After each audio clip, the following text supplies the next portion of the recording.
Meus estimadíssimos irmãos e irmãs, muito boa noite. Que a paz do Mestre Jesus, nosso Senhor e Guia, possa estar e permanecer no coração de cada um de nós.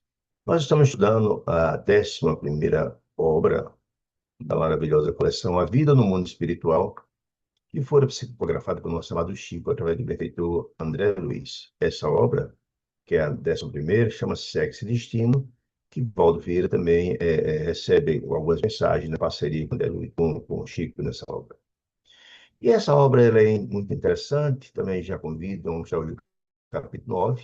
Capítulo 9, os que desejarem estudar os capítulos anteriores, é só entrar, se quem desejar, no canal da Sociedade de Estudo Espírita de Natal, canal 100, SEN, no YouTube. E lá tem uma playlist com as obras de André Luiz, e tem quase 180 capítulos, desde o primeiro livro, do Nosso Lar, até este, contando capítulo a capítulo, todas essas informações a respeito dessa obra maravilhosa, da vida do mundo espiritual, e eu ouso dizer que a obra de André Luiz é uma espécie de curso avançado do Evangelho, pela sua beleza, pelas suas exemplificações, um propósito muito claro, que é o despertar da alma humana, né, para o seu papel na qualidade de filho de Deus, na busca da felicidade, sendo o Evangelho esse instrumento, essa busca que nos produz a felicidade. Então, é uma obra maravilhosa. Dito isto, essa obra Sexo e Destino, o próprio nome já diz, o objetivo dela é tratar das questões do sexo, que o sexo é algo nobre, sublime, criado por Deus, desde que pratica por amor e respeito. Mas, infelizmente, um planeta de expiações e prova como o nosso, ele é muito praticado em desalinho, em desequilíbrio, de forma criminosa, etc., trazendo gravíssimos efeitos no destino, no presente e no futuro. Isso que o nome é sexo e destino, as consequências de sexo e desalinho, não só para aqueles que abusam, né, para os agressores, mas também para as vítimas, né? Porque a prática indevida do sexo violenta pode acarretar, é tipificado no Código Penal, né? Homicídio, é, também acontece de encontrar lesões corporais, algo grave, feminicídio, por aí vai. São muitas questões postas. A lei dos homens, ao se tomar conhecimento, pune. Mas se essa criatura não for pega, não for denunciada, certamente da lei de Deus não terá como fugir, né? Por isso, o destino terá que prestar conta dos seus atos. Para o lado da vítima, então, também as consequências são danosas, além das consequências psicológicas, são traumas terríveis, com graves consequências, às vezes chegando inclusive a suicídio, né? Mas também vítimas que têm problemas físicos e espirituais, pessoas que têm patologias terríveis, né? Que pode acontecer desse sexo feito em desalinho, por exemplo, gravidez indesejada, né? Dessa gravidez desejada pode acontecer, por exemplo, abortos, gravíssimas consequências para o agressor, também para a criança, que pode nutrir um ódio profundo de quem praticou, da própria mãe, inclusive, que pode também ter parte desse processo todo. Enfim, tem consequências muito graves, tanto por parte da vítima, né, da moça ou do rapaz, enfim, que foi vítima desse tipo de prática, mas também porque com problemas obsessivos graves no futuro, a criança que porventura tenha sido abortada, no caso da ser vítima mulher, né? Ou mesmo amigos e familiares dessas vítimas. Então, as consequências são muito graves, você sabe disso tudo. Num planeta como o nosso, infelizmente, isso é muito presente, basta ver as notícias todo dia, nos jornais, na televisão, nas redes sociais, de feminicídio, de violência, de todo tipo de coisa. Bom, então esse é o objetivo da obra. Mas essa obra, além disso, tem dois objetivos mais que eu acho interessantes, secundários, né? Mas tem. Um dos tais é mostrar como é difícil o trabalho do benfeitor, do trabalhador da esfera espiritual, que tem a tarefa de cuidar, de assistir companheiros ou parentes encarnados. No caso, conta a história de Neves, um benfeitor de nosso lar, um homem com grande experiência, com grande tarefa, mas que ele é chamado, é designado para assistir a sua filha, que está moribunda, está com uma situação muito difícil, vítima de um câncer terrível, está para morrer, chamada Beatriz. E ele, ao assistir Beatriz, a filha querida, se encontra com cenas terríveis que chocam profundamente e desequilibram ele. Porque vê, por exemplo, a sua filha Beatriz, que, cujo esposo chama-se Nemésio, um homem já maduro, de quase 60 anos, quase 70 anos, é, que devia estar cuidando da esposa moribunda, mas ele, na verdade, tem um relacionamento paralelo com a contadora de sua empresa, moça essa chamada de Marina, que tem cerca de 20 anos, ele tem quase 70, 60 e tantos, né? E tem esse relacionamento com ela, não é muitas escondidas, à noite vão para as festanças, para as festas, as boates, etc. E Dona Beatriz fica em casa sofrendo. Então, ao Neves, o pai de Beatriz e genro dele, constatar a situação, desequilíbrio. Uma situação muito dramática. E mais, Nemésio ainda tem a ousadia de trazer essa moça, Marina, para dentro da própria casa dele, com a ideia de cuidar da esposa doente, onde eles fazem relacionamento dentro da própria casa, onde ele, na verdade, fazem injúria de amor, dizendo que só está esperando ela morrer para poder se casar, enfim, é uma situação bastante difícil que choca profundamente Neves nessa situação difícil. E mais, quando a própria Marina, que está na casa de Neves, cuidando da esposa, que está doente, na tela mental dele, na tela mental dela, de Marina, eles conseguem enxergar que ela não só se relaciona com o dono da casa, o Demésio, mas ela tem um relacionamento outro, dessa vez com um jovem, mais ou menos da mesma idade dela.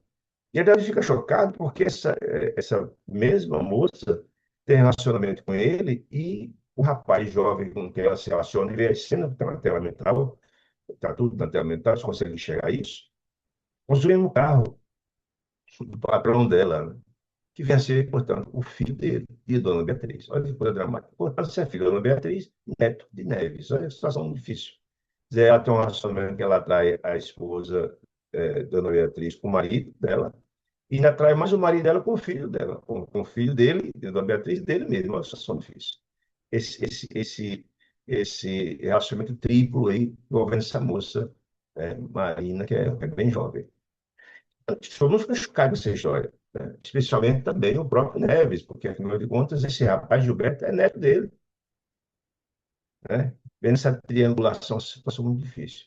Mas quando termina esse atendimento, eles são chamados a um apartamento elegante no bairro do Flamengo, pelo benfeitor Félix, que é o orientador espiritual deles, para assistir uma jovem também numa situação bastante complicada, difícil, de desespero, né? E ao chegar nessa casa, encontro o dono da casa. Antes de assistir a menina que está no quarto chorando, com dificuldades, ele fica impressionado, chega e encontra o dono da casa, chamado Cláudio, que é o marido de Dona Márcia, né? Cláudio está em casa. De manhã, Márcia está fora de casa. Essa noite ele está fora de casa, mas ele já está em casa, mas Dona Márcia está fora de casa, não está na hora. E ele fica muito impressionado que na companhia de Cláudio, com um homem bem posto, um homem de uma construção social importante, e é interessante que a gente consiga enxergar que o André certamente escolheu esse caso para ilustrar o sexo destino, que está se reportando a duas famílias preconceituadas, bem situadas economicamente, pessoas que têm uma certa educação, para mostrar um nível de desequilíbrio, tanto da família de Dona Beatriz e também de Nemésio, empresário, etc, etc. E o filho também é bem educado, como também a família de Cláudio, também é bem situado, um camarada bem situado, morando no Flamengo. Mostra como, na verdade, a questão do sexo é muito grave. Só acontece nas camadas socialmente desfavorecidas, gente com pouco conhecimento, não. Acontece também na elite. Mostra como a situação é grave. Bom, então eles ficaram muito impressionados que, junto a Cláudia, que estava em casa na sala, e chegado do trabalho, duas entidades profundamente felizes, que, num processo de vampirização, induzia ele a beber. Ele atendia tudo que essas entidades faziam. Ficaram muito impressionados como, na verdade, de fato acontecia. Bom, feita essa constatação que chocou tanto a Bela Luiz como a Neves, eles vão, por fim, atender a menina que está no quarto chorando, num situação difícil, em pranto, em angústia profunda. Trata-se de Marita. E que é Marita? Marita é a segunda filha de Cláudio e de Márcia. E quem é a primeira filha? Exatamente Marina. Quem é Marina? A contadora da empresa de Nemésio. Aquela moça Olha aí a situação, o imbricamento dessas duas situações. Então, Cláudio e Márcia têm duas filhas. Uma é a contadora, a Marina, certo? E a outra é Marita. São, as idades são parecidas. Mas a única filha legítima, na verdade, é Marina, porque Marita foi adotada assim que nasceu. Por quê?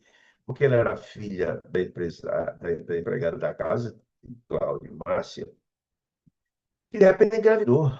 Entrou numa depressão profunda, nunca disse quem era o pai, certamente foi vítima de violência também sexual. Tudo está envolvido nessa história, dessa trama, mostra os efeitos do sexo e grávida. E ela engravida, ela tem uma gravidez muito difícil, e assim que ela tem a criança nasce, ela se suicida, numa depressão profunda. E desde esse momento, portanto, o marido não conhecia a mãe, que a mãe encarnou no momento que a menina nasceu. Ela é criada, essa menina também é criada por Cláudio e Márcia, por filhos, se o filho fosse. E nem também Maria tem a menor ideia dessa informação. Maria teria que Maria era irmã legítima. Bom, passou-se o tempo, e quando Maria completa 11 anos, que termina o curso do ginasial, Dona Márcia chega em casa, só ela, sem a presença do marido e da irmã, e conta a história toda para ela. De imediato, ela tem 11 anos, imagina isso, essa tempestade na cabeça de uma criança, que diz que ela não é filha legítima, e conta a história toda, que a mãe dela era séria, era muito pobre, etc., suicidou e tal, ela conta a história toda. E então o chão abriu para a Marita, né? Porque se viu só, se viu uma criatura que foi criada numa situação dessa. Ela procura informações sobre a família da mãe, não descobre ninguém, uma família muito humilde, está só no mundo. E o pior da história toda, quando Dona Márcia conta a Marita que ela era filha adotiva, ela, Dona Márcia, e Marina, que também não sabia da história, que tem conhecimento dessa história, passam a discriminá-la profundamente. Discriminá-la, fazer todo tipo de situação visando diminuí-la, maltratá-la, uma situação muito difícil, muito complicada. E então, Marita, aos 17 anos, com 11 anos, sofre muito nessa situação difícil, não tem ajuda da família para aconselhamento. Esse livro foi escrito no começo desse século, né? Década de 40. Como é difícil naquela época as informações chegavam a um adolescente sobre a sexualidade, sobre a formação da vida, etc. Bom, e ela então arranja emprego com 17 anos, vai trabalhar numa empresa de bijuteria, uma empresa com venda de bijuterias. E já no próprio trabalho ela sofre também assédio de dois rapazes com ele de trabalho, dois assédios visando abusar dela. Ela não diz que não acontece, mas ela sofre essa situação, né? Mas com esse Gilberto, a pessoa que trouxe o coração dela muitas esperanças. Gilberto, o rapaz que ela conheceu, passou a namorar profundamente, ele começa a prometer casamento a ela, promete mil coisas, ela se sente correspondida. E então Gilberto abusa sexualmente dela, efetivamente. Na outra vez foi só tentar, ele consegue. E ela tem a confiança, ele promete casamento e etc. Bom, e esse relacionamento continua. Acontece que mais na frente ela descobre com Marita, que ele tem uma outra pessoa. E que é outra pessoa? Exatamente Marina, a irmã, que tem um relacionamento com ele e também com o pai dele. Olha que situação dramática. Veja, tudo tem a ver com a questão do sexo. Duas famílias, essa moça envolvida com dois homens, e o próprio Gilberto envolvido com ela, com o marido e com a irmã. Uma situação. Ela fica em desespero, sabe a situação? Desespero total, se sente só, se sente traída, se sente, enfim. Por isso que está em situação de desespero no quarto, chorando, e André Luiz e Neves chamaram para assistir essa menina. Para que eles vão ao quarto e ver a menina em situação dramática, de choro, André Luiz pede para que ela revele mentalmente. Conta a história dela. E ela começa a contar a história desde que nasceu, filha de Araceli, a história toda, até chegar a Gilberto. Até chegar a Gilberto. Quando ela chega a Gilberto, olha, Neves então fica impressionado. É exatamente o neto dele envolvido nessa situação. E o desespero, a situação toda muito complicada. Bom, por que André Luiz tinha que saber a história dela? Porque precisa saber o histórico dela para poder fazer um diagnóstico, poder ver que tipo de assistência espiritual da menina. Quando ele estava no final desse levantamento da situação da menina, vem Cláudio, o pai, ao quarto da menina, porque ela estava choramingando e vai até lá. André Luiz, né, ficou, em princípio, aliviado. Olha, então deve ser o pai que vinha consolar a menina, né? Mas, mas cara, preocupado quando eu vi que ele vinha na companhia de quem? Do vampiro. da entidade infeliz. E só olhar no capítulo 7, capítulo longo, confesso que muita dificuldade de ler o livro, especialmente aquele capítulo. Porque ele induzido pela entidade, ele deixa claro que o processo de obsessão na modalidade vampiro, do vampirismo é diferente da obsessão convencional, porque na obsessão convencional, a entidade homicida tem raiva, ódio do auxiliar. No vampirismo, não. Eles têm afinidade, gostam das mesmas coisas, dos mesmos vícios, enfim. Essa é a história. A entidade do vampiro busca ele para ter os mesmos prazeres, na bebida, no álcool, no sexo, por aí vai. E é tão chocante o capítulo 7, porque durante todo o capítulo, ele, induzido pela entidade, busca abusar sexualmente da filha. Olha que coisa grave, da filha. Uma situação dramática, nem é traumatizada por ser adotiva, é, por ser discriminada pela mãe e pela irmã, e não ter ninguém. Enfim, e agora o pai, a quem caberia ter zelo e respeito, estaria tentando abusar da menina. Fez tudo. Situação dramática, tudo narrado no capítulo 7. Quando estava prestes a conseguir, contra a vontade dela, eis que a dona da casa, a dona Márcia, chega. Quando ela abre a porta da chave, da porta da sala, Cláudio está lá com a menina trancada no quarto, mas escuta imediatamente. Para evitar ser descoberto, abre o quarto e inventa uma história esfarrapada de que, na verdade, chega em casa e sentiu que tinha o gás que estava vazando do fogão, e abriu a janela, e foi lá no quarto do marido, estava tendo um pesadelo, e papapá, e depois essa conversa toda para disfarçar. E a pobre da Marita, coitada, que com os traumas de ter sido traída por um namorado, de ser abandonada, de ser xingada pela família, e agora o pai tentando abusar sexualmente dela, chorando, não diz nada, nem podia dizer, pô, a dona Márcia, que ela ia acreditar e ser uma situação mais complicada ainda. Fica no quarto. Eles, enquanto o Cláudio vai passar lá, passar com Márcia, contar essa história esfarrapada para disfarçar. Esse é o enredo, então, a compreensão da situação. E agora vamos propriamente ao capítulo 9 para a gente ter uma compreensão. Bom, instalado na sala de visita, quem é instalado na sala de visita? Cláudio e a esposa Márcia. Os cônjuges entrevistaram-se de maneira estranha, adversários declarados e entregos cordiais. Porque Dona Márcia e Cláudio é uma família absolutamente desequilibrada. Eles dois não se dão bem, se odeiam, etc., por muitas questões. Ele tem relações paralelas, vive nos bordéis da vida, e ela também tem os relações fora. Se odeiam e convivem, naquela que não existia divórcio, convivem nessa situação, né? E então, Damas fica impressionado quando chega, está todo cordial, tentando encobrir o crime que quase pratica em relação à sua filha, a filha adotiva, né? Dona Márcia definia-se, aí ele fez aqui André Luiz fazendo aqui estabelecendo o perfil da Márcia. Quando as damas, etc., mas que uma pessoa tinha ter 140 anos, não parecia muito bem tratada, cabelos escuros brilhantes, muito bem trajada, magrinha, bem cuidada, figurino de alta moda, com roupas elegantes, roupa de linho, etc, etc, toda organizada, né? Era a mesma criatura das telementais de Maria. Por quê? Lembra quando a Maria Luísa estava lá na casa de Dona Beatriz, onde Marina estava, ele leu a tela mental dela e via a mãe, que a mãe era companheira de desregamento sua própria filha. E de imediato a Luísa lembrou que teve visto a tela mental de Marina, a mãe, é isso, ó. Era a minha criatura da elementar de Marina, né?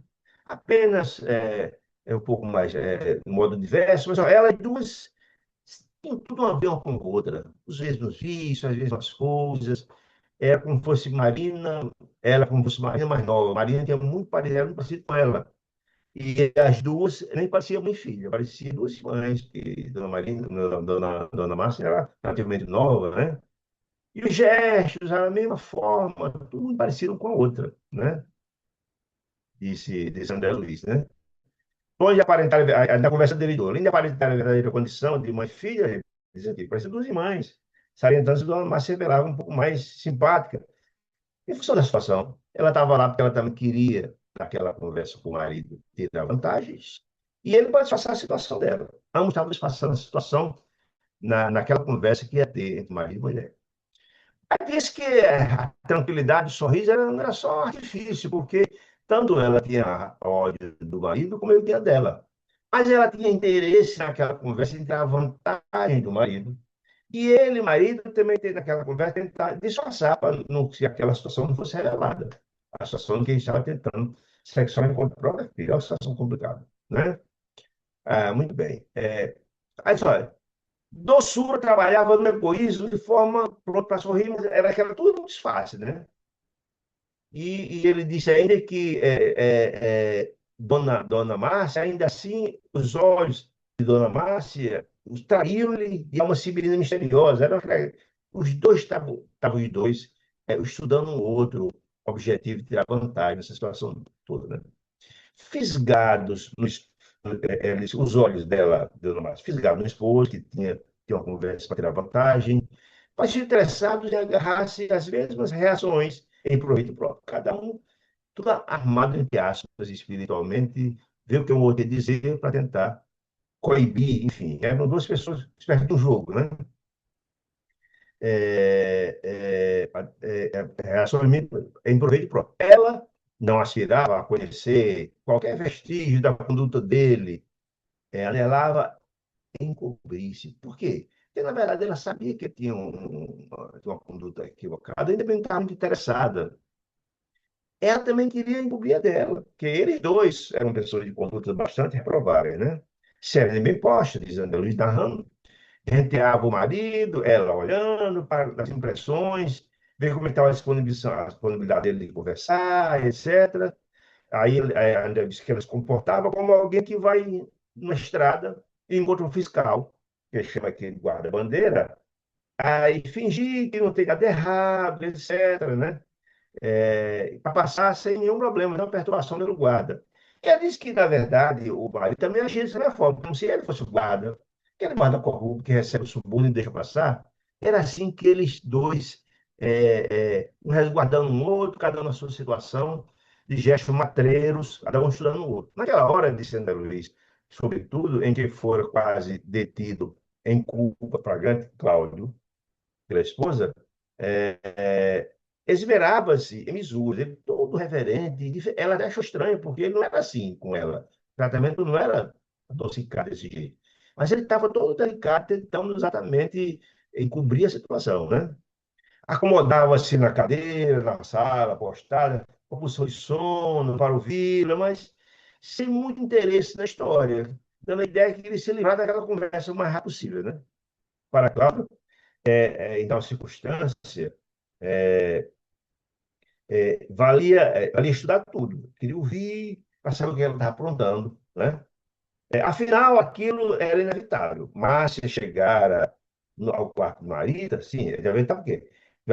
Ele, claro, queria estudar aquela situação para contornar toda a possibilidade de ela saber da situação do marido, né? Afinal, aquilo era inevitável. Márcia chegara no quarto do marido. Quando chegou aquela situação que falou que a menina estava com pesadelo, ela foi lá no quarto, a menina chorando, na cama também não disse nada, ficou na dela, como se tivesse adormecido, que eu não ia contar essa situação para a mãe, né? Imagina. É, Márcia chegara no quarto de marido num momento psicológico, ela estava traumatizada, né? Imperioso esfumar-se qualquer dúvida ocorrente à custa de uma tolerância que não mais praticava. Ou seja, ele estava doce para evitar que qualquer situação, essa situação viesse a ser descoberta. Essa é a história, né? Para isso, estirava-se ali no sofá, sossegado e complacente. Nos dois, porém, flutuava desconfiança excessiva, como era vencível, esse é o diabo, né? Duas bocas que se entendiam, duas cabeças que discordavam uma da outra. Cada frase vinha pré-fabricada um para o outro, na garganta, dissimulando o pensamento. Ele dizia uma coisa, mas estava pensando em outra, sempre alguma coisa por trás. Adocicando a voz, a esposa de Mercedes queria fisgar dele uma vantagem. A esposa comentou os aborrecimentos, que ela estava num baile, numa festa, eu gostava de festa, tal. Num buffet, num baile, né? Está funcionando. Muita gente, nossa, festa fechada, gente bêbada, garotos furtando, né? Por isso mesmo estava cansada daquela festa.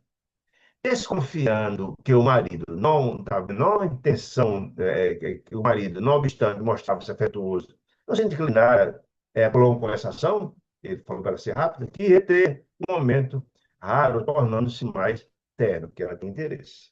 Fábio, estendeu-lhe prateada a carteira, ofereceu um cigarro para ele, se não fumar, mas terminou insistindo.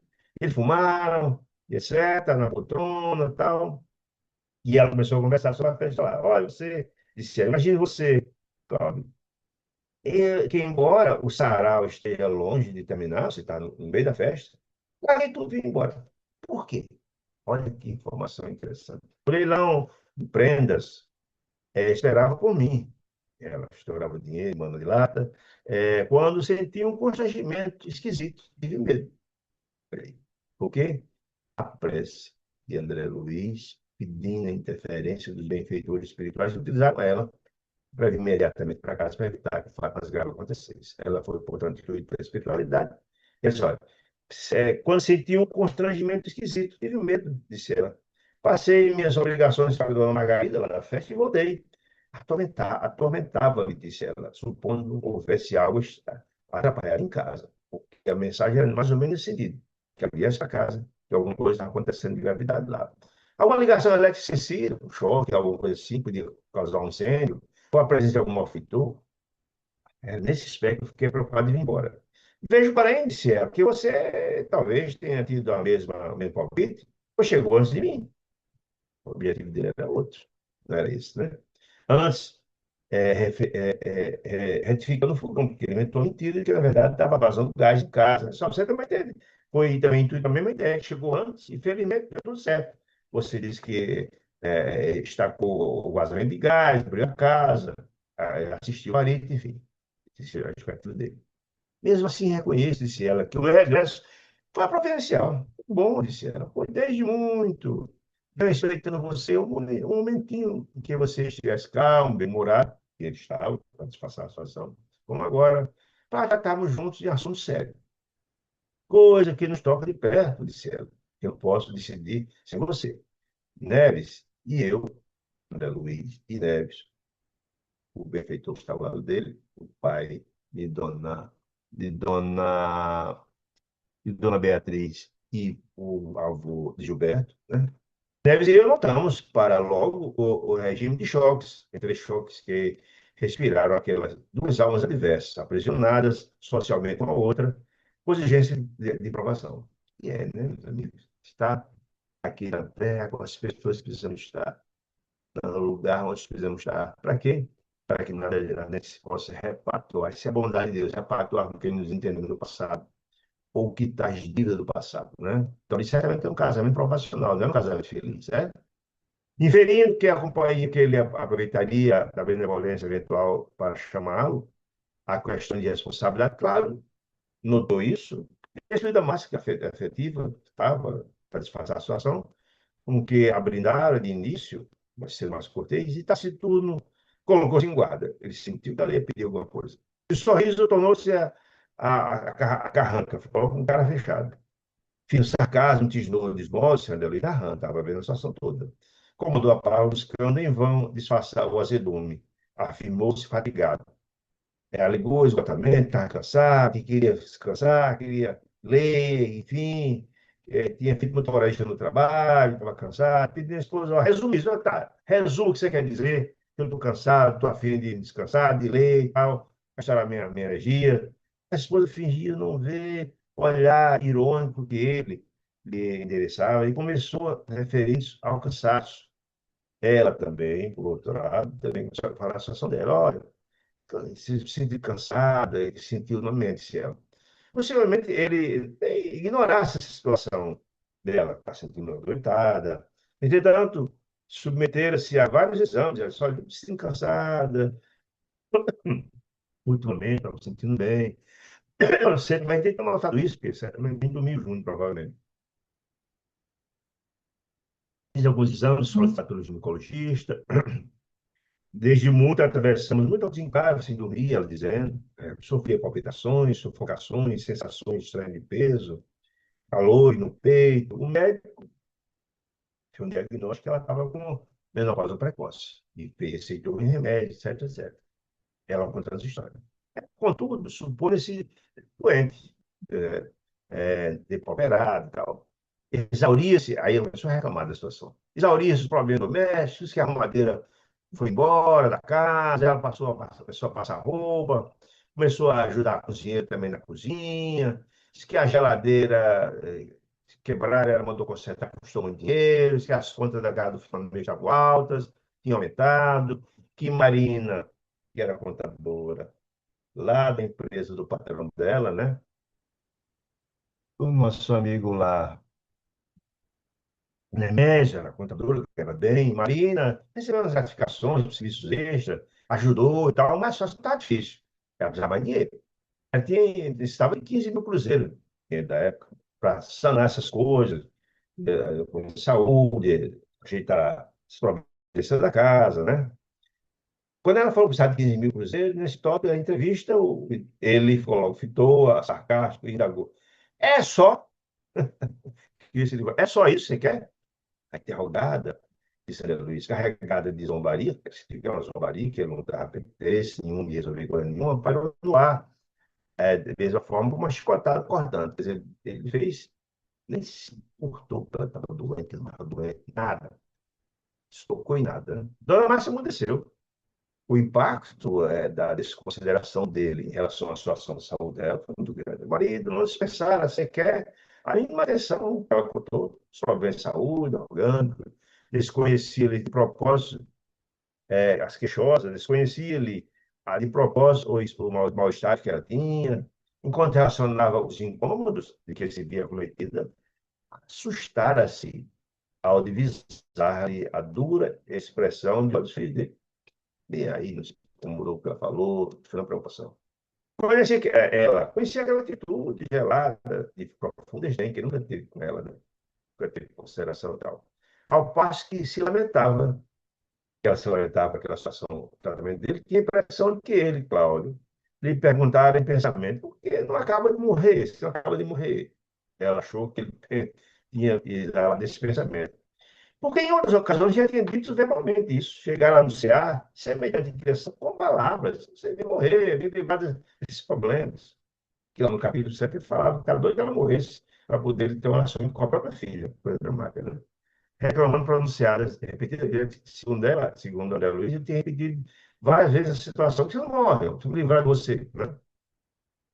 Aí ela, por que tanto ódio? Indagava ela mesma. Ela, por que tanto ódio esse camarada tem em mim? Provavelmente questões de encarnações passadas. Não contava receber uma ternura que os atritos incessantes haviam e incinerados entre ambos. Ternura não, mas contudo, disse ela, um respeito, a pequeno retalho de acatamento. Se ela dizia, se você adoecesse, eu teria cuidado, nem ensinar você, mas ela pensando, né? Cuidaria, vigiaria, procurava um médico, providenciaria exames, né? Tratamento, para evitar cirurgias, né? Recebia 2 monocílios secos do marido, que ele prosperava, aplicava no rosto. Quer dizer, ele apenas perguntou, ela disse, olha, se fosse eu, iria ter cuidado com ele, mas ele apenas disse, é só, foi isso que ele disse, nada mais, nem comentou, nem coisa nenhuma, né? É só, e etc. Né? Aí ele disse, olha, aborrecido, aplicado no rosto, é só, como se jogasse 2 pedras para ela, né? Desprezo total. Assistindo o silêncio, que se alugaram, o Cláudio fez menção de retratos, via a história, se interessou e tal. Contudo, ela levantou o impulso, não saia. Eu preciso falar com você, é uma coisa urgente, grave. Não saia. Já esqueceu a história da doença, do problema, não fala mais sobre esse assunto. Mas você fique. Esta casa não é só minha. Acaso você não está vendo? Olha a dramaticidade do papel. Maria e Marita criam-se os olhos com desvelo e carinho, disse ele. Criam-se os filhos com desvelo e carinho. Ela, como se fosse uma mãe carinhosa, Marita, não é verdade. Se as crianças são anjos, crescendo viram pesadelos. Ué, aquele pesadelo que Marita fez parece um pesadelo, né? Que na verdade é desequilibrado total é Marina, mas ela alega e despreza a menina que foi criada como se fosse filha. Fosse filha adotiva, você criava com total indiferença, né? Mas ela estava reclamando exatamente o contrário, né? Eu sofri calada, mas agora, sofri calada como se a menina tivesse alguma coisa, algum mal a ela, etc. Mas não pode continuar sem que você se mexa, reclamando do marido, tem qual providência. Entre uma e outra, é impossível a diferença. Não é possível a diferença entre uma e outra. acolhi essa menina estranha, falando de marido. E no mesmo dia que nasceu, ela adotou, que era filha da empregada, e suicidou. A coisa me estranha em meus braços, como se fosse a própria filha. Suportei afrontas, como se a menina fosse mal educada. Nunca foi, né? Suportei afrontas, esqueci minha própria saúde, meu tempo. Aí a pessoa fala da menina, né? Não me poupei, fiz tudo que pude, disse ela, dizendo ao marido. Nada lhe faltou, entretanto, hoje. E é aquela menina que hoje está sofrendo. Aí ele diz: hoje o quê? Cláudio fala: hoje o quê? Revidou o esposo, admirado. Pois você não percebe a humilhação. Ela dizendo: você não percebe a humilhação a que Marina se expõe. A humilhada era a casa da Marita, não Marina, né?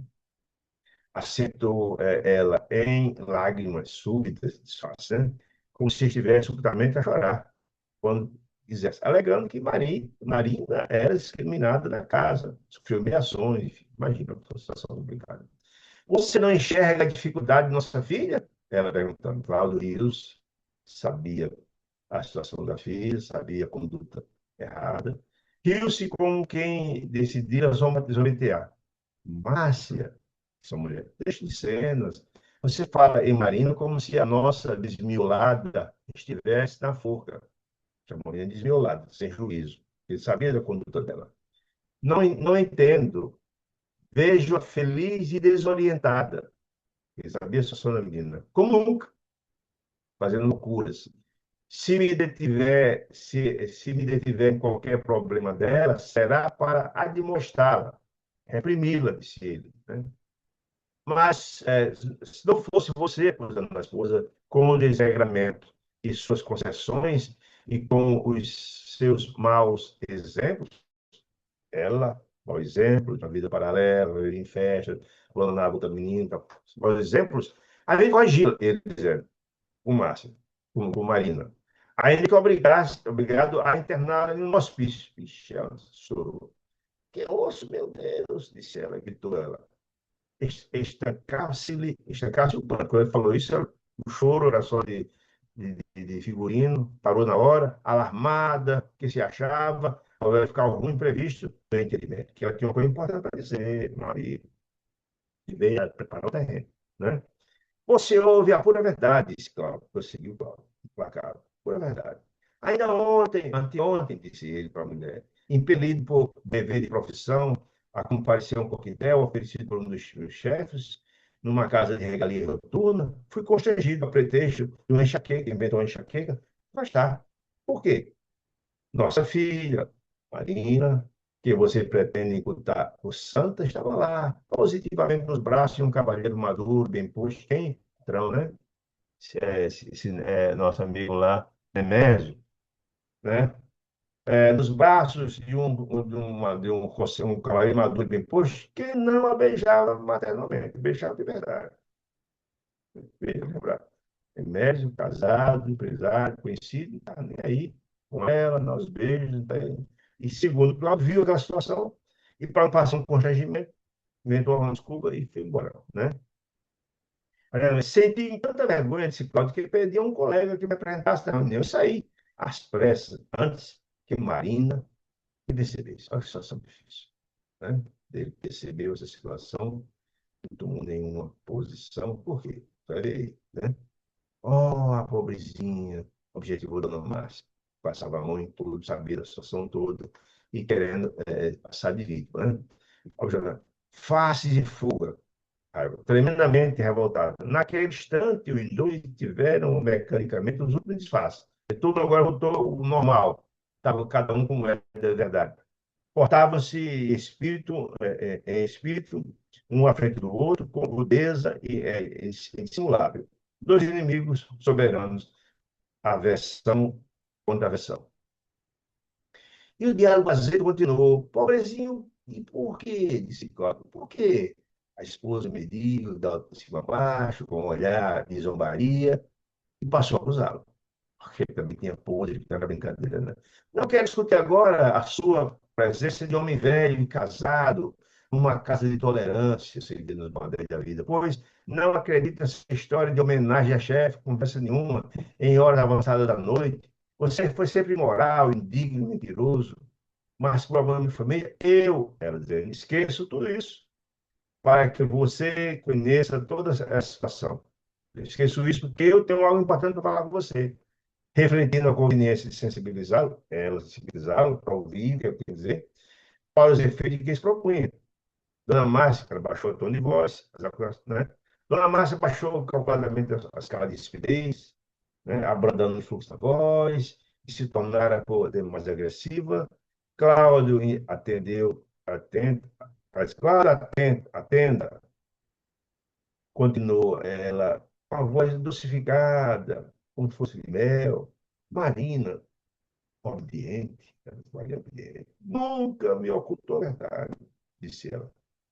Não proceda com malícia.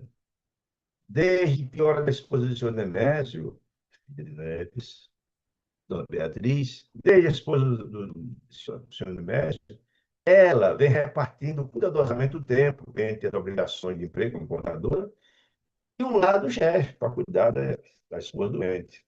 Então, na verdade, o interesse é outro, né? Não estava um caso com um chefe, né? E tendo relações na própria casa dele, fazendo plano de casamento, por aí vai. Onde a infeliz senhora vem morrendo pouco a pouco.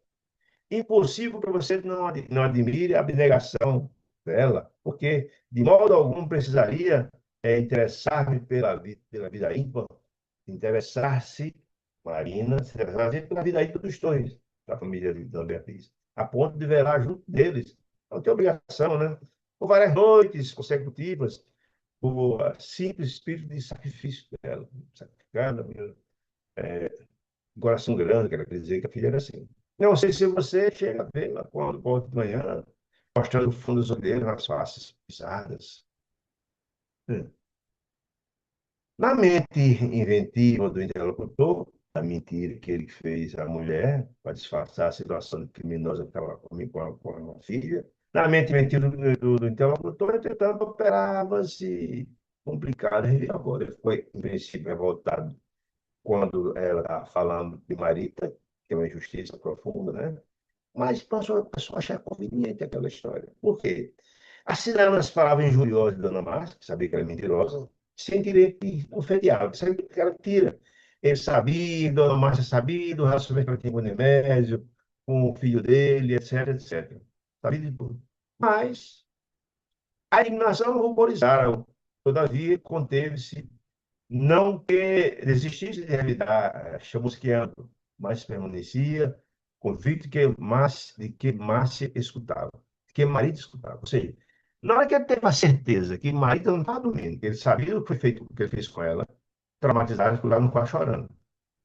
Porque ela estava ouvindo essa história. Dona Márcia não sabia, achava que ela estava dormindo, mas ele sabia que estava escutando. Ah, aspirava a conquistá-la, a qualquer preço. Se que fosse, ia constar a filha, queria que ela ficasse com ele, com mulher. Mormente, agora que se declarar, ele disse para ela, com todas as leis, no capítulo 7, colocou tudo isso que desejava, querido, não estava inclinado a recusar, a recuar de jeito nenhum. Chegou no patamar de não recuar. Prosseguiria, mesmo com toda a situação. Dona Márcia, enganada pela conversa da história do gás, aceitara a versão do pesadelo, da menina, do pesadelo, e acreditava que a moça estivesse dormindo. Ele sabia que estava acordado pelo trauma que ele fez a ela, pelo mal que ele fez a ela. De vez que ele recebera a presença no quarto, sem dizer uma palavra, ele estava traumatizada. Um lençol no rosto quando ela chegou, chorando. Se ela tivesse mostrado que estava chorando, ela ia ser uma confusão, não sabia por quê, né? Eu achava que a mulher estava dormindo. Mas ele sabia que ela estava acordada. Ele, Cláudio, porém, sabia se ouvido, examinado. Sabia que a estava ouvindo aquela conversa. Não adotaria qualquer procedimento incompatível com a galanteria, o galanteio que fez para ela, queria que começara a se desenvolver. Se esbravejasse, agravaria a distância. Se transcendesse, que era filha, papapá, aí ele, se tem mais filho, ia querer nada com ele. Né? Delirou aumentar os estudos de mulher, fosse qual fosse, estudando como orientar na conversa para tirar o melhor partido daquela conversa, para tentar induzir a menina. Né?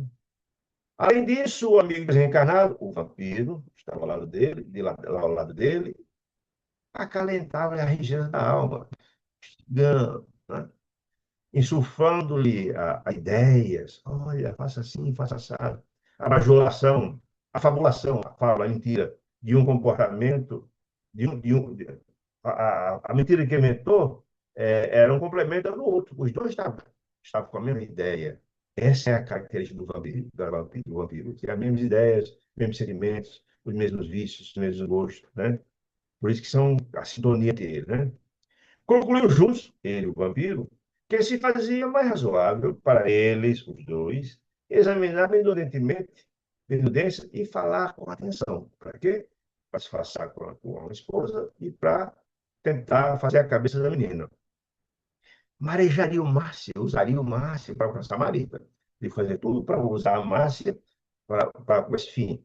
A interlocutora ser-lhe instrumento. Márcia seria instrumento. E Márcia não sabia que estava sendo vítima do marido. Essa é a história, né? Usá-la iam os dois, a Márcia, como por trampolim, como algo, que era o objetivo, a obsessão dele era possuir sexualmente a filha. Que drama, né? Todas essas considerações relateavam no espírito de Cláudio, era percebido por André Luiz e por Neves, que via na tela mental dele, né? De Cláudio, enquanto a senhora, no espírito de Cláudio, enquanto a senhora, Márcia, se empenhava a justificar-se na defesa da filha, de Marina, né? Dominado pelos dogmas do pensamento, do plano dele, não sorriu, mas suavizou expressões como quem se resigna ao ditame da paciência. Ele acalmou-se, porque isso era a melhor estratégia, né? Algo desarmada pelo comportamento do marido, que estava agressivo, por aquela impassibilidade que se lhe afigurava a benevolência, mas continuou no que ela queria dizer.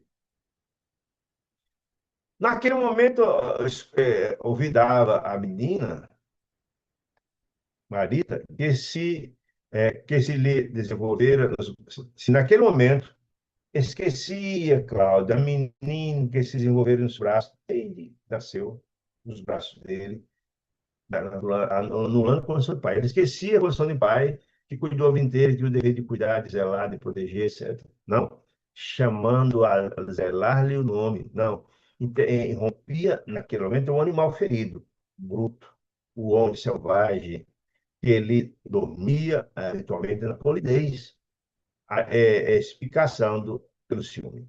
Ele morria de ciúme porque, na verdade, Marita tinha um relacionamento com o Gilberto, o namorado dela, e ele já sabia que ele tinha abusado sexualmente dela, né? Então ele queria, por morrer de ciúme, colonizar. Tudo está narrado lá no capítulo 7. Esfregando os dedos contra as mãos, num gesto de que ele particularizava o desagrado por essa situação, levantou-se, deu alguns passos pela sala e resmungou: ingratidão.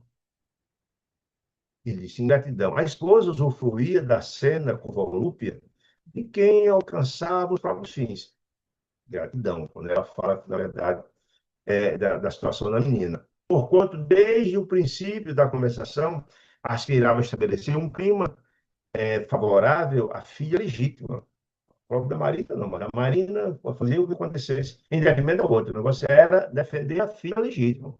Dona Márcia, como sempre, defendia só a Marina, foi o que quisesse, ela sabia das contas regrada, e a Marita não, era uma menina doce, tá, mas ela discriminava o tempo todo. Julgava que o marido, com semelhante exprovação, resumia numa palavra o asco que provavelmente albergaria contra o procedimento da pupila que desejava redar. Eles sentiu que havia uma certa, de alguma forma, favorável que ela desejava da defesa de Marina e deixou a coisa correr porque ele tinha interesse nisso. Muito distante da realidade, ele sabia que a realidade não era aquela, que Marina não era Toxigere, não percebia que a indignação dele, Cláudio, se arraigava ao azedume do apaixonado que se vê preterido. Preterido, o Gilberto é natural, como é que vai poder ter desejo do pai? Nunca aconteceu isso e ela ficou chocada com a declaração dele. Mas ele se sentia traído, apaixonado, né? Preterido, por isso ensaiava o sorriso triunfante dele. Nós, porém, conseguimos analisar as telas mentais e verificar quanto lhe doía o desprezo. Estou falando, nós, André Luiz e Neves, vendo na tela mental toda a história, que alguém pode disfarçar para os outros, mas a tela mental denuncia tudo, né? Via-se espiritualmente ao pé do homem, do jovem, medindo forças. Ah, se lhe fosse dado enxergá-lo, André Luiz, se ele chegasse, se ele conseguisse ver na tela mental ele, o homem embravecido, enlouquecido que estava, naquela hora, ao alcance das mãos. Certo, ele despejaria todo o peso da cólera na constituição de menino e moço, esfregalhando os ossos. Ele falou com tanto ciúme, o rapaz, com uma raiva imensa do namorado da menina. Comove-me a sua reação contra Marita, disse ele. Disse ele à mulher. Comove-me a sua reação contra Marita. De uma forma de simpatia, que eu estava ouvindo. Registrando a frase reticenciosa da companheira, deu-se conta do papel desaconselhado que começava a assumir. Ele, quando foi falar contra a mulher que tinha uma discriminação, aí caiu na dele que o caminho era esse. Quase que se denunciava de tudo, do ciúme, etc, etc. Ultrapassaram os limites das circunstâncias que ele cabia conservar no próprio interesse e deliberou recompor-se. Reconheceu que Márcia lhe apreciava a repulsa, ele viu aquela repulsa que Márcia gostou, querendo vê-lo unicamente no lugar de pai, ela, Márcia, achando que ele estava no lugar de pai, machucado pelas circunstâncias do que aconteceu, deixou que ela se acomodasse a essa interpretação. Ela achasse que ele estava tentando defender ela com a qualidade de pai, a menina, encastelando-se mentalmente na defensiva. Reprimiu o desespero que o possuía, sustentando-se de novo a relaxar os nervos tensos. Apagou exteriormente todos os sinais de excitação, pareceu calma, aparentou calma súbita. Então, dona Márcia, que ambicionava amontoar vantagens para a filha, esse era o objetivo, colocar o pai contra a Marita, né? O avô da filha, longe de imaginar-se iludida naquele jogo, ela está sendo iludida porque sabia da situação de Cláudio, que tentou abusar sexualmente da filha. História do gás. Em que o marido e a mulher se nos apresentavam dois parceiros astuciosos, nos golpes estudados um contra o outro. Falou Serena, presumindo controlar agora a tua situação. Sua atitude respeitável de pai, ela diz, respeitável pai, me encoraja e me alegra. E agora ele está uma posição na defesa da filha. Graças a Deus, sinto em você o chefe da casa. Agora está no engenheiro, né? Totalmente o Paulo. A casa, Paulo, ouvia atento. É necessário que você saiba, prosseguiu ela. Olha aí. E Gilberto, quem é Gilberto? O neto de Neves, o namorado de Marita, o filho de Nemésio. Sabe que Gilberto não quer coisa nenhuma com Marita, namorado, nada. Que vive a derreter-se sem razão. Ele, segundo a minha, sofrendo pra caramba, ele derreter-se sem razão. Porque, na verdade, Marita está sofrendo muito, dentre as várias questões. Agora a tentativa do pai abusar, o desprezo, de novo, da irmã que tirou o namorado dela, a discriminação que sofria da mãe e da própria irmã, né? Mas era assim, não, era tudo, nem ter sem razão, porque a menina estava choramingando sem razão. O rapaz é apaixonado por uma menina, não é por ela, não. E tudo indica a possibilidade de um casamento, né? Então, fala em casamento. Vantajoso, porque, questão de contas, ele era rico, né? O pai do Gilberto era rico, então, casamento vantajoso. Que não podemos jogar fora, interesse da família, né? Então, o Cláudio Ardiloso deduziu que chegara a hora dele, provavelmente, da vingança, fingindo desconhecer a trama de sentimentos em que ambos, as jovens, enredavam-se, fingindo desconhecer que, na verdade, Gilberto namorava com Marina e com Marita, fingindo que sabia tudo, comentou em voz alta, a opinião para Marita ouvir, os novos aspectos do problema a fim de ser claramente escutado por Marita, né? Escutado por Marita, que sabia que ela ouvia ela no quarto. Sabia que ela não estava dormindo, por aquele trauma todo, ela não estava dormindo de jeito nenhum. Depois de esclarecer, de encarecer a excelência do caráter da filha, dizer que é uma pessoa decente, digna e tal, destacando o apreço e a ternura com que se destacava, dedicaria a protegê-la, acentuou jocoso. Tudo isso para jogo de cena para amar, Dona Massa. Ah, o Bild, o infame, falando de Gilberto. Então, essa farsa de vaguear com Marita, arrastando-se por aí com ela, não é senão alcovitice e trampolinagem, trapaça, significa, né? O Beraldo está perambulando, enganando, é o bilhar dos namorados, bate uma bola para acertar outra. Ele estava usando Marita para ficar, na verdade, com a Ina, que está dizendo, né? Então, deu revoltado com o rapaz, que na verdade era ciúme que estava tendo o rapaz. Estava preocupado em zelar né, pela filha Marina e muito bem com Marita. Marita que ele estava tentando agredir sexualmente, e a minha filha também está nem aí para ela, né?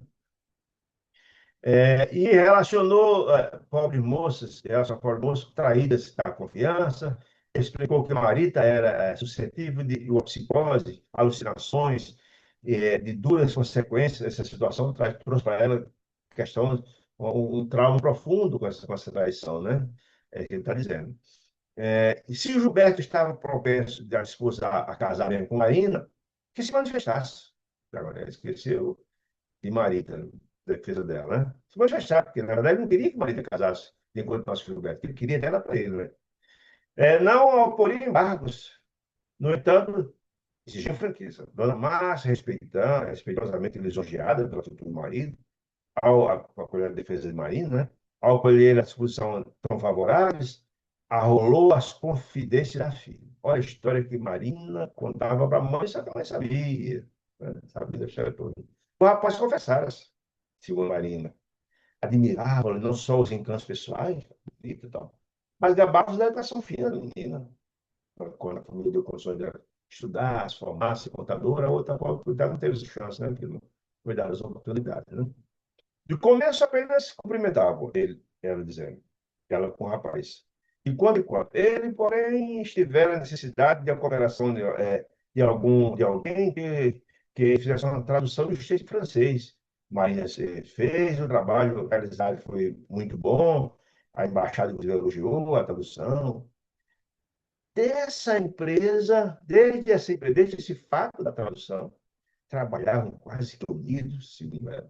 Marina revelara-lhe que o próprio senhor Nemésio, olha que mentira louco, isso é uma atriz, né? Marina revelava que o próprio senhor Nemésio, com quem ela tinha um caso, sempre solícito, passava a nomeá-la de Nora. Ora, Nemésio queria casar com ela, não tinha nem ideia de que ela namorava com um filho, não tinha a menor ideia. Não, mas não, ele, inclusive, ainda usando ela, chama inclusive de Nora, como se ele, Nemésio, soubesse do namoro de Gilberto com ela, soubesse. Ia ser uma briga terrível, né? Porque ela estava atraindo o Nemésio com o filho e o filho com o Nemésio. Olha a situação dramática, traição dupla, né? Essa Nemésio sabe de tudo, inclusive chama ela de Nora. Olha aí, satisfeitíssimo com essa história. Olha que loucura, né? Lembrando que Maria estava escutando essa história toda, né? Chorando lá. Cláudio, assintosamente, dizia de quando em quando. Márcia, não estou ouvindo. Olha a estratégia dele. Estou ouvindo, fala mais alto, para poder me ouvir. Maria está no quarto. A companheira, levanta sempre o tom de voz, contou que os dois, Gilberto e Marina, embora a situação constrangedora da saúde da Dona Beatriz, no momento traduziam poesia deliciosa de autores ingleses, uma ternura recíproca, que um amava muito o outro, aquela história toda, né? Aquela história que é só fantasia para achava que estava fazendo a cabeça do marido, mas ele sabia dessa história toda, né? Impossível apoiarem, é indispensável, quer dizer, você e eu apoiamos a nossa filha, né? Em relação à nossa filha da concretização de suas esperanças, a outra que se vire, outra que se dane, né? A espera deve estar resolvida. Afirmava-se confortado de reconhecer, há tempo, que a cultura de Gilberto, a prosperidade e boa educação, não se compadecia da deficiência do marido. Ele não merece ela, não tem a cultura, né? Para que o moço tão sério, para o moço não seria um bom partido feliz. Partido bom era a menina, coisa triste. E a menina, você joga dupla, né? Marita, né? Asseverar a convicta quer competir é ele, Cláudio, e a ela, mãe, Márcia, a orientação do assunto, conduzir, né? Bandeirou ainda que o auxílio dispensado por Marina, a dona Beatriz, que é auxílio no interesse do marido, né? A Beatriz, dona Beatriz, estreitar as relações entre os jovens. Ela está dizendo o seguinte, que ela ia cuidar da esposa de Dona Beatriz, cuidar de Dona Beatriz, na verdade, com um gesto de desprendimento, de grandeza, e esse gesto tem aproximado Gilberto dela, quando na verdade não existia, porque na verdade o relacionamento que ela tinha era com o marido na casa dela, Gilberto está fora. Olha só, olha, eu essa ideia. Relações entre os jovens, e supondo o expor agastado, à vista das contrariedades prováveis que a filha adotiva, para a filha adotiva, acrescentou ela, entre desabrida e chistosa. Quem marido se arranjaria? Você vai esquecer, né, essa história. Arranjaria, é oportuna. Essa marido está por certo. Ela se vive depois. Inclinação de moça, disse ela. O problema é delas. Pois resolve o problema sem muita importância. O marido não acreditou em tópico nenhum que ouvir. Por que não acreditou?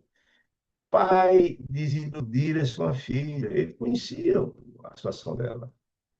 Ele via a situação mais grave, via a situação dela, sabia que o relacionamento de um pai, com o pai de Gilberto com o Gilberto, não fazia nada, mas nenhuma providência não fazia nada para conter a filha, para evitar problemas graves. Podia acontecer, não homicídio, não sabia, uma situação, uma complicação grande.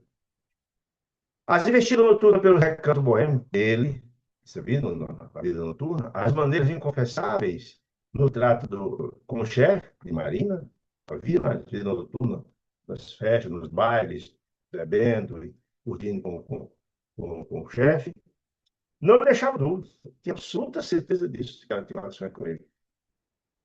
O interesse dele nunca contestou, esse interesse dele era exatamente quando essa situação que queria ficar com a Marina, com a Marita, né? Esse é o objetivo dele. Ao revés, as notícias entusiastas de Márcia acordaram para a realidade mais agressiva, como de agir, contra a forma de achar para chegar até a Marita. Inferia que Marina andava sem escrúpulos entre o velho moço, o pai e o filho. De outro modo, na condição de esposo, não lograria proibir, embair e iludir, né? Não lograria embair a ele, né? A companheira figurava-se a mulher desleal aos compromissos domésticos, mulher que ele mesmo plasmava com seus exemplos de homem refratário ao equilíbrio emotivo. Impassível queixar-se. Ela sabia que, ele sabia que a filha Marina era uma desregrada total, que a mulher também o era, mas ele também era. Então, enfim, não adianta se iludir. É, é, não adiantava queixar-se, não adiantava. Com a tarimba da sociedade menos digna, fizeram-se Márcia astuciosa por ela, dela, o modo de vida dela, de vida errática, no mundo, para influenciar a filha. Ela era uma mulher cruel, fria e calculista, né? Ele sabia tudo isso. Dissimulava essa situação para ganhar, porque o objetivo dele era a marida, era conquistar de todo jeito a filha, né? Certamente não lhe confiava quando sabia. Não lhe confiava quanto sabia. Ele sabia de tudo, estava informado de todas as ligações. Ele tem certeza que Dona Mar sabia da situação toda. Ela sabia do relacionamento, do que a filha tinha e tudo mais. Estava informada de todas as ligações e escusas da filha com o senhor Torres, tanto quanto ele próprio. Os dois sabiam, os pais não faziam nada, né? Imagina que tipo de pais são esses, né? Capearia as inconsequências, incentivaria, talvez, a leviandade, com o propósito desde que o objetivo dele tivesse resolvido, que cometesse o crime de ter um relacionamento sexual com o filho, que é uma brutalidade sem comum, crime terrível, né? Mas o objetivo era esse, estar cego. Entretanto, aquele era o momento de atrair a confiança de Marita, e a face dessa razão, que seria alterada no ano, empedernido, calou a revolta e partilhou a farsa. Para ele era conveniente. Afiançando, confiar na menina que amava como filha. E dizendo isso para disfarçar a mulher, história da esposa, né? E ao mesmo tempo aliviar um pouco a situação com a menina que ouvia tudo. Tentaria distraí-la, apenas distraí-la, renová-la, e de acordo com ela, Márcia procuraria incluí-la no roteiro de turismo a Buenos Aires, a menina traída, Marita, né? Para o qual foram convidados por amigos. Ele foi por amigo para Buenos Aires, no banco e botar a menina para ir também para Buenos Aires, porque queria tirar proveito, né? E aproveitar a situação como essa, a fragilidade dela emocional. Marita, sim, Marita esqueceria, né? O entendimento avançava, mas o serviço, o entendimento avançava, a conversa deles dois, mas o serviço, que serviço?